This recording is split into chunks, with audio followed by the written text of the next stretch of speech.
Génesis fue algo poderoso. No fue que Dios ese día estaba aburrido y dijo, déjame ponerme a crear aquí un muñeco. No era que Dios no tenía trabajo, era que Dios tenía un propósito con la creación del hombre. Todo fue creado por un propósito, para un propósito. Y este propósito, más adelante nos vamos a dar cuenta por qué Dios lo hace. Primero, el hombre, Dios tenía con él un plan. Y es que el hombre sea el portador de la imagen de Dios. O sea, no hay un mono que se parezca a Dios. No hay una mona que se parezca a Dios. Los hombres es dentro de la creación el único que posee la semejanza de Dios. Por tanto, el hombre Dios lo crea para eso mismo, para lo invisible de Dios. Presta atención a esto. Lo invisible de Dios sea mostrado a la tierra a través de la imagen del hombre. Cuando usted está viendo una mujer bonita, un hombre bonito como Edward, está mirando la semejanza de Dios.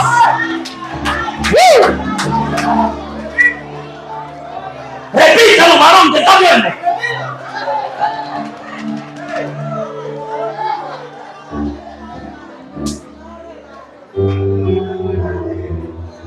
Lo invisible de Dios, se refleja en lo visible del hombre. Bendito sea el nombre del Señor. Nunca se describe en la Biblia, dentro de la Trinidad, se describe que el Espíritu Santo tiene una imagen, que el Padre tiene una imagen. Sin embargo, se muestra que el único de la Trinidad que posee una imagen es el Hijo. Por eso, Dios lo que está haciendo aquí con el hombre en la creación es un prototipo, es una copia. Está creando a alguien que se asemeja a él. Está creando a alguien que tiene de él. A su nombre sea la gloria. En ningún momento cuando Dios creó al mono, a los animales, dice que sopló sobre ellos. No, el mono no tiene aliento de Dios. El único que posee el aliento poderoso del Rey soberano es el hombre. La Biblia dice que Dios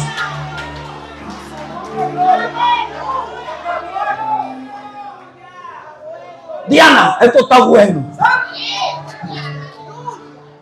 Cuando Dios está haciendo los animales, Dios no le pidió permiso a nadie. Sea las aves, fueron las aves. Sea esto, fue esto.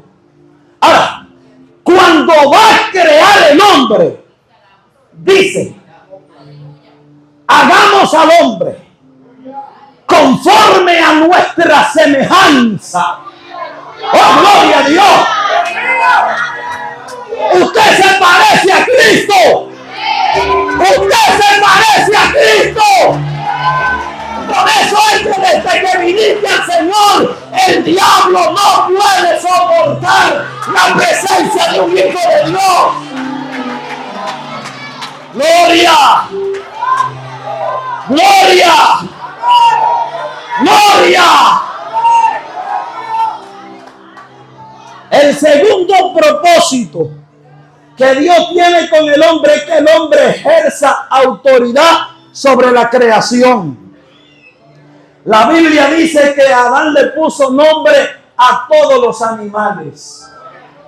Y hace un tiempo atrás yo le pregunté a alguien, ¿cuál fue el último animal que entró a el arca? Y me dijo, no sé, pastor.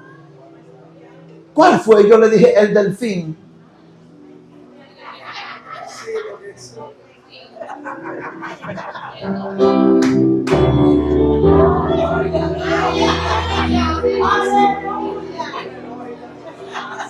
O sea, no es el pez delfín, el que estaba al final. Dios quería que el ser humano en la creación gobernara con autoridad, que ejerciera dominio sobre la tierra. Y Adán tenía el derecho legal, tenía la autoridad sobre todo lo creado. La Biblia dice que hasta Dios le da orden a Adán de multiplicarse, de fructificar, de llenar la tierra, de gobernar la tierra, de tomar dominio sobre la tierra. Y aquí hay algo extraordinario. Hasta los animales que se arrastraban, Adán tenía autoridad sobre ellos. Ahora, Dios es la vida suprema, la vida que está por encima de todo. Entonces, la vida que hemos salido de Dios, debemos depender de Dios. Por eso, Dios comienza allá en Génesis. Y allá en Génesis, Dios pone algo para que el hombre fuera dependiente de él. ¿Cómo se suponía que el hombre debía sostenerse y nutrir su vida para recibir la vida de Dios? La respuesta está en Génesis. En Génesis capítulo 2, versículo 9, dice: y Jehová Dios hizo nacer de la tierra todo árbol delicioso a la vida, bueno para comer. También, presta atención a esto, el árbol de la vida que está en medio del huerto y el árbol de la ciencia del bien y el mal. Estamos hablando del milagro interior de la regeneración. Estamos diciendo que Dios es la vida absoluta, que Dios es la vida suprema, que Dios es la vida en superlativo. Ahora Dios nos está diciendo en Génesis 2:9 que Él puso un árbol llamado el árbol de la vida. Y eso ahí no está de más. Ese árbol tiene un sentido y un propósito. ¿Qué dicen los rabinos judíos? Que este árbol simbolizaba una conexión directa como una fuente de vida para que el hombre, cuando comiera de él, hay gloria, para que cuando comiera de ese árbol, su vida fuera prolongada. Me explico. Ese árbol de la vida, Dios lo pone con el propósito que el ser humano iba a ser alimentado de él. Y al ser alimentado de él, el hombre entonces no iba a ver ni vejez, ni arruga, ni feo.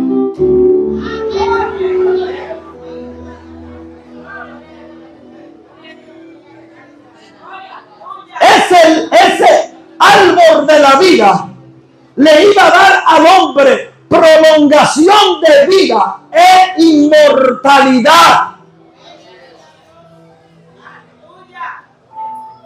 No iba a existir funeraria, no iba a existir hospital. Se embromaron los médicos. Alaba. Ese árbol del conocimiento del bien y el mal es diferente al árbol de la vida. Este es otro tema. Sin embargo, esto indica que el propósito de Dios de poner este árbol no era una trampa, sino que Dios le estaba dando la oferta para que para ser nutrido de una vida vital. La interpretación rabínica dice en el Midrash, dicen ellos que las células del cuerpo, al recibir el contenido que producía el árbol de la vida de Génesis, era una sustancia para no dejar que nunca ningún tipo de enfermedad tocara el cuerpo humano. El árbol de la vida representaba la verdadera conexión entre Dios y el hombre. Adán y Eva, Dios le pone un árbol allí, y ese árbol simbolizaba una vida continua, una vida para siempre, comunicación con Dios y una dependencia del Creador. A la hora que alguien de Adán o Eva comían del árbol de la vida, Dios le estaba diciendo: ustedes dependen de mí.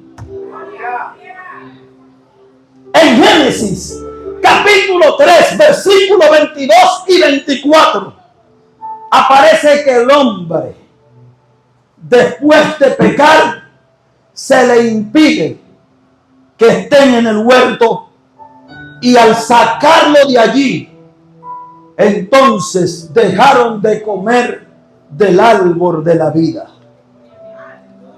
El pecado cerró el camino para vivir eternamente. El pecado interrumpió la comunicación entre Dios y el hombre. El hombre siguió respirando, pero por dentro se había desconectado con la fuente de vida. El hombre estaba caminando, pero era un muñeco andante, donde ya sus oídos no podían oír la voz de Dios.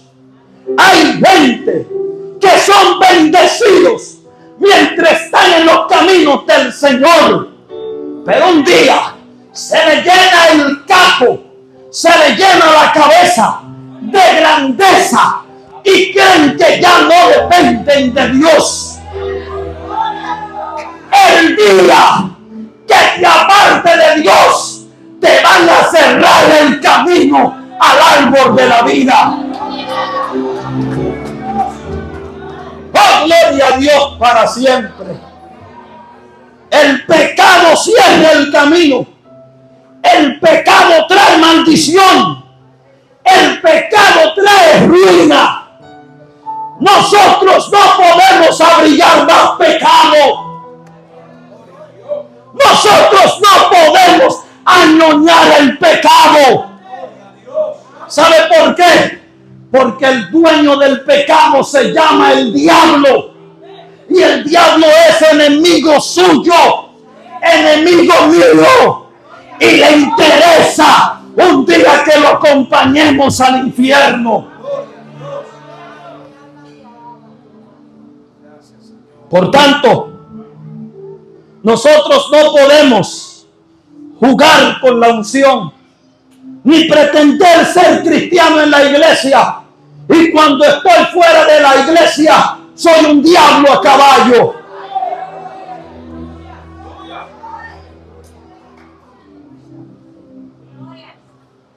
Esto de una sola cara. El hombre se cerró el camino. El hombre se cerró la conexión. El hombre dejó de escuchar a Dios. Presten atención. Oh, gloria a Dios. Este árbol de la vida, Dios no expulsó del jardín del Edén a Adán y a Eva solamente para castigarlo. Presten atención. Sino para evitar de que ellos siguieran comiendo de ese árbol y vivieran toda su vida separados de Dios. Se lo voy a decir para que me entiendan. Dios les saca de allí, no simplemente para castigarlo. Era porque Dios sabía que si ellos seguían comiendo de ese árbol, no iban a morir jamás. Y iban a vivir eternamente y para siempre separados, enemigos de Dios. Por eso Romanos 5:8 dice: mas Dios muestra su amor para con nosotros en que siendo aún pecadores, Cristo murió por nosotros. Su nombre sea la gloria.